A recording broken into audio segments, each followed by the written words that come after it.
Allahu Akbar, Allahu Akbar, Allahu Akbar. Allahu Akbar, Allahu Akbar, Allahu Akbar.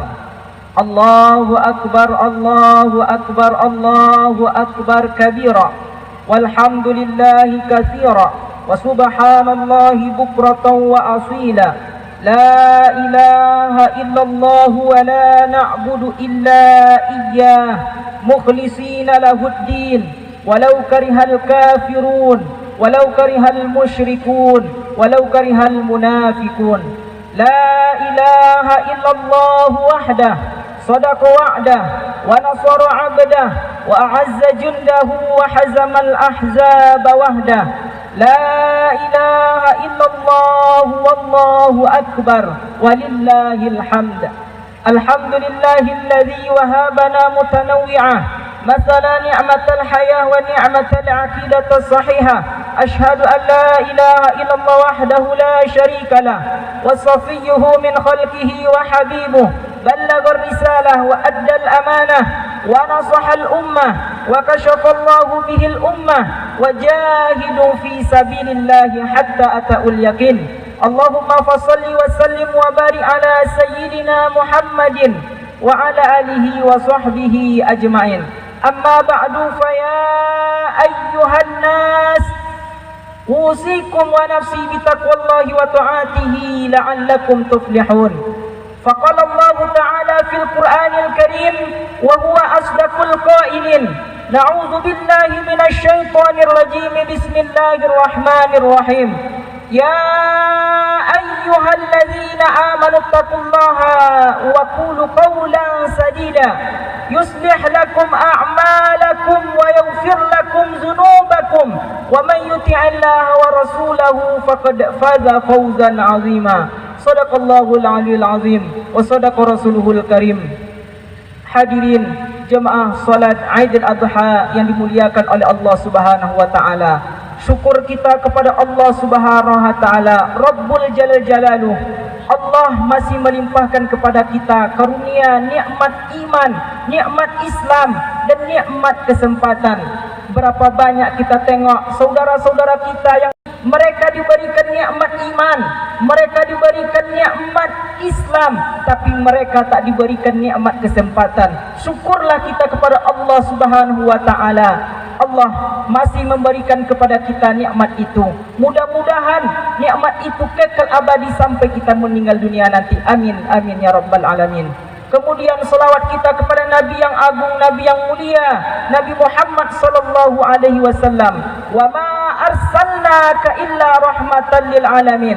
Tidak aku utus engkau wahai Muhammad melainkan penyempurna sekalian alam.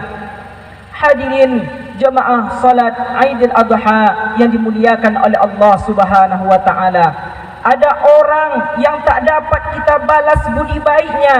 Kita tumpang 9 bulan 10 hari, bukan kamarnya, bukan rumahnya, perutnya, rahimnya, badannya, meregang nyawa dia mengeluarkan kita ke atas dunia ini. Pagi ini bahkan mulai malam tadi terbayang wajahnya di pelupuk mata. Sebagian saudara kita pulang dari solat ini masih dapat mencium tangannya, memeluk tubuhnya yang rapuh. Tapi kita jangankan untuk memeluk badannya, jasadnya, untuk berziarah pun ke kuburnya sulit. Apa yang dapat kita katakan? Apa yang dapat kita sampaikan? Kalau masih sanggup mengirimkan bacaan Al-Fatihah, kirimkanlah. Kalau masih mampu melantunkan doa, bacakanlah. Orang tua yang dulu gagah perkasa, melepuh kulitnya karena terik panas matahari untuk menyekolahkan kita. Berapa hari, berapa saat dia menahan makan demi untuk kebahagiaan kita. Tapi hari ini, apa yang dapat kita balaskan untuk mereka? Di hari yang baik, bulan yang mulia, berapa banyak orang yang bisa menggantikan bajunya dengan baju yang baru, membawakan makanan yang enak, berharap bahwa makanan itu akan membasahi kerongkongannya. Tapi bagi kita yang tak dapat membalasnya, kita dapat mengirimkan sedekah. Oleh sebab itu, Yang berkurban untuk orang tuanya, maka pahalanya sampai. Dia mendapatkannya, orang tuanya pun juga mendapatkan alilan pahalanya. Begitu menurut pendapat Imam Mazhab Hambali dan Hanafi. Hari ini kita berkumpul, hari ini kita berzikir, hari ini kita bertakbir mengagungkan asma Allah. Allahu Akbar, Allahu Akbar, Allahu Akbar, walillahil hamd.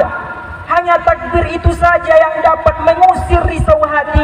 Hanya takbir itu saja yang dapat menghilangkan kesedihan. Hanya takbir itu saja yang dapat menguatkan jiwa kita. Hari ini kita masih bisa berkirim doa kepada kedua orang tua. Hari ini kita masih mengenang ayah dan ibu yang perlu kita pikirkan ke depan. Apakah 20 tahun yang akan datang saat kita sudah mati dimakan cacing tanah, masuk ke liang lahat, apakah anak-anak kita juga akan mampu mengangkat tangan lalu berdoa, Rabbighfirli wa liwalidayya, ya Allah ya Tuhanku, ampunkanlah aku dan kedua orang tuaku, warhamhuma kama rabbayani shaghira, sayangilah mereka ya Allah sebagaimana mereka menyayangi aku semenjak kecil. Apakah anak-anak kita akan datang ke pengurus masjid berkata, ini kurban untuk saya, ini kurban untuk istri saya, ini kurban untuk anak saya, dan ini kurban untuk almarhum ayah dan almarhumah ibu saya. Kita tak dapat menjawabnya sekarang. Begitu mudah menggerakkan anak lidah. Dia mungkin menjadi orang yang kaya, dia mungkin akan menjadi pejabat yang punya kuasa. Cita-cita orang tua sudah terlaksana, tapi apakah dia akan mengenang kita? Tak ada jaminan sedikit pun. Kalau tidak kita tanamkan pendidikan agama. Berkurban adalah pesan dari kehidupan Nabi Ibrahim alaihissalam. Tapi jangan lupa berbakti kepada kedua orang tua, bagian daripada ajaran yang dibawa oleh Nabi Ibrahim alaihissalam. Hadirin jamaah salat Aidil Adha yang dimuliakan oleh Allah Subhanahu wa taala. Ayahnya bukanlah ayah yang biasa, tapi ayah yang luar biasa. Bukan sekedar penyembah berhala. Azar, ayah daripada Nabi Ibrahim alaihissalam, pembuat berhala, pencetak berhala. Ketika Nabi Ibrahim mengajak untuk menyembah Allah Subhanahu wa taala, apa jawab ayahnya? La illam tantahi la arjumannak. Kalau kau tak berhenti untuk mengajak aku akan lempar kau pakai batu. Tinggalkan aku untuk waktu yang lama. Pergilah engkau wahai Ibrahim. Kasar kata-katanya. Apakah Nabi Ibrahim mencaci maki? Apakah Nabi Ibrahim melawan? Dengan kelembutan Nabi Ibrahim mengatakan, Sa'astaghfirulaka Rabbi, aku akan memohonkan ampun kepada Allah untukmu wahai ayahku. Aku tetap akan memintakan ampunan Allah, walaupun kau kasar kepadaku, walaupun kau penyembah berhala, aku tetap akan memohonkan ampun kepada Allah. Andai kita gendong dia dari tempat kita duduk hari ini, kita bawa ke tanah suci Makkah Al-Mukarramah, kembali lagi ke tempat kita, belum dapat menebus satu tetes darahnya saat melahirkan kita, belum dapat menebus susah hatinya, makannya, minumnya, muntahnya, panas dingin tubuhnya saat kita berada di dalam rahimnya. Andai dia salah, biarkanlah kesalahan itu antara dia dengan Allah saja. Tak perlu kita menjadi hakim yang merasa lebih berkuasa daripada Allah Subhanahu wa taala. Oleh sebab itu Allah Subhanahu wa taala berfirman, wa qadha rabbuka alla ta'budu illa iyyah wa bil walidaini ihsana. Berbaktilah kepada kedua orang tua. Ini pesan pertama. Tidak hanya sekedar menyembelih hewan kurban, tapi memperhatikan pendidikan anak-anak kita di masa yang akan datang. Patah tumbuh hilang berganti. Daun-daun yang hijau hari ini akan layu dan mati. Mana penggantinya? Ada tunas baru hijau muda. Kalau tidak kita tata dari sekarang. Kalau hendak membentuk bambu, biarlah dari rebung. Dia akan bengkok dan melengkung. Dia akan menjadi jambangan di tengah taman. Tapi kalau dia sudah menjadi bambu keras, hanya ada dua kemungkinan saja. Kalau tidak, dia patah atau kepala kita yang akan pecah dibuatnya.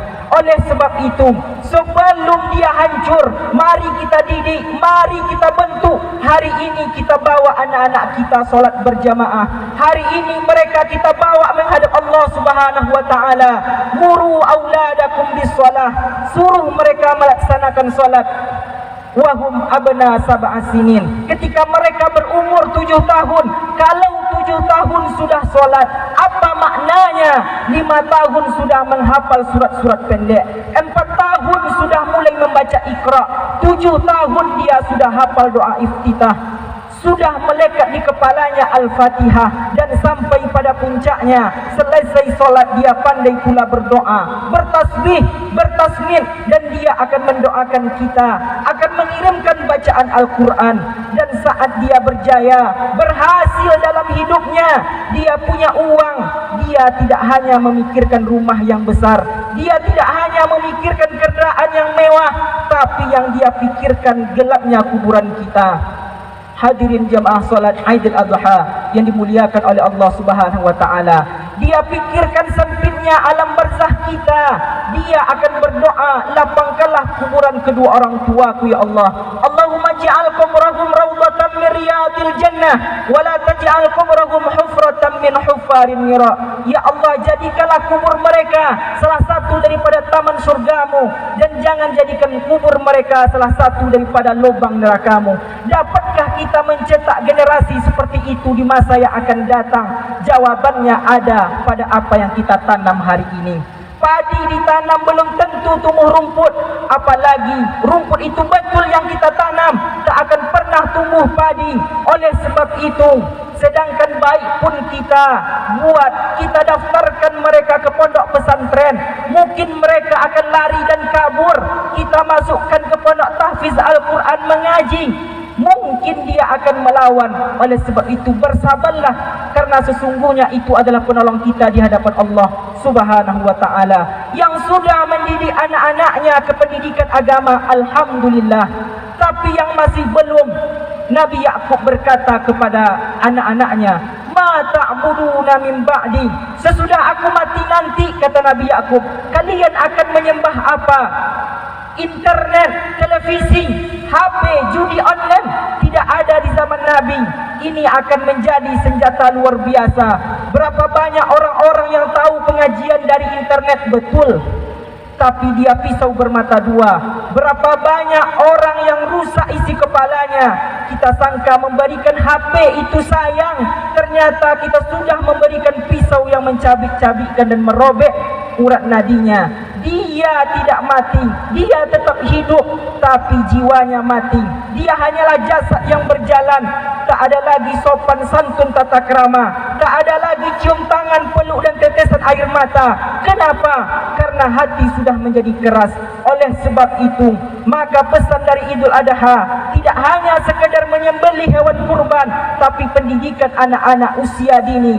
Tanamkan Al-Quran, tanamkan akidah, tanamkan bagaimana cara berbakti kepada kedua orang tua. Adapun pesan yang kedua daripada Idul Adha adalah kembali berkurban daripada harta yang kita tabungkan hanya untuk seekor kambing. Begitu juga dengan nikmat yang diberikan oleh Allah Subhanahu wa taala. Jangan sampai kita kufur. Hari ini kita dituntut carilah rezeki sejauh mata memandang, tapi ingat semua akan tinggal. Yutbi'ul mayyita salatu ahluhu wa mal. Yang mengiringi mayat ke liang lahat ada 3: anak, menantu, kawan, sahabat, teman sekantor, andai tolan, sahabat, kerabat dan tetangga. Mereka ramai berbondong-bondong mengiring ke pemakaman. Mobil yang mewah ikut mengiring, tapi hanya sampai di pelataran parkir. Yarji'us nani, yang 2 akan pulang ke rumah, anak akan pulang, istri akan pulang kembali ke rumah. Mereka menghitung harta yang dia tinggalkan. Sahabat, tetangga pulang ke rumah 2 hari sampai 3 hari memang mereka bersedih. Setelah itu waktu berganti musim pun berubah. Kita hanyalah tinggal sebagai kenangan. Wa yabqa wahidan, yang kekal abadi cuma satu, amal yang soleh, amal yang baik. Kalau pernahlah kita bangun di tengah malam melaksanakan salat tahajud 2 rakaat, kalau pernahlah kita menyempatkan waktu untuk salat duha 2 rakaat, kalau pernahlah kita menyantuni anak yatim, ana wa kafilul yatimi fil jannati kahataini, saya dan orang yang memelihara anak yatim seperti ini di dalam surga, kata Rasulullah. Antara jari as-sababah wal usta, antara jari telunjuk dengan jari tengah tak ada pemisah dengan kita dan Rasulullah sallallahu alaihi wasallam. Kalau pernahlah kita melangkahkan kaki solat berjamaah, maka itulah yang akan dapat menolong di hadapan Allah Subhanahu wa taala. Anak-anak sudah dididik, pesan Idul Adha sudah sampai. Beriman, beramal soleh sebagai bekal di hadapan Allah Subhanahu wa taala. Pesan Idul Adha sudah didengarkan. Pesan terakhir yang ketiga adalah bahwa sebanyak apapun amal, kalau tak menjaga tali silaturahim, la yadkhulul jannah, tak akan masuk surga. Siapa itu ya Rasulullah? Maka Rasulullah menjawab, qati'ur rahim, yaitu orang-orang yang memutuskan tali silaturahim. Itulah mengapa hewan daging kurban dibagikan, sepertiga untuk berkurban, sepertiga untuk tetangga, kerabat, sahabat, sepertiga untuk fakir miskin. Kalau sepertiga untuk berkurban masuk akal, kalau karena itu dia yang punya uang. Kalau sepertiga untuk fakir miskin masuk akal, karena menolong mereka yang miskin, yang susah, yang tak pernah makan daging. Tapi sepertiga untuk sahabat, sepertiga untuk tetangga. Mengapa ada jatah mereka dalam daging hewan kurban itu? Untuk apa mereka kita bagi? Mereka tidak susah, bahkan mungkin mereka lebih kaya daripada kita. Mengapa mereka dapat? Karena Allah Subhanahu wa taala ingin kita menyambung tali silaturahim. Hadirin jamaah salat Idul Adha yang dimuliakan oleh Allah Subhanahu wa taala. Sil man qata'aka, kata Nabi Muhammad sallallahu alaihi wasallam, sambungkanlah tali silaturahim pada orang yang pernah memutuskan tali silaturahim. Maka apakah hubungan takwa dengan kurban? Karena kurban tidak diterima kecuali untuk orang yang bertakwa. Takutlah kepada Allah Subhanahu wa taala. Maka pesan ketiga ini menjadi cambuk buat kita. Jangan pernah bangga dengan kurban kita. Jangan pernah angkuh dengan sedekah kita kalau masih belum mampu menunaikan hati, melembutkan jiwa. Hadirin jamaah salat Idul Adha yang dimuliakan oleh Allah Subhanahu wa taala.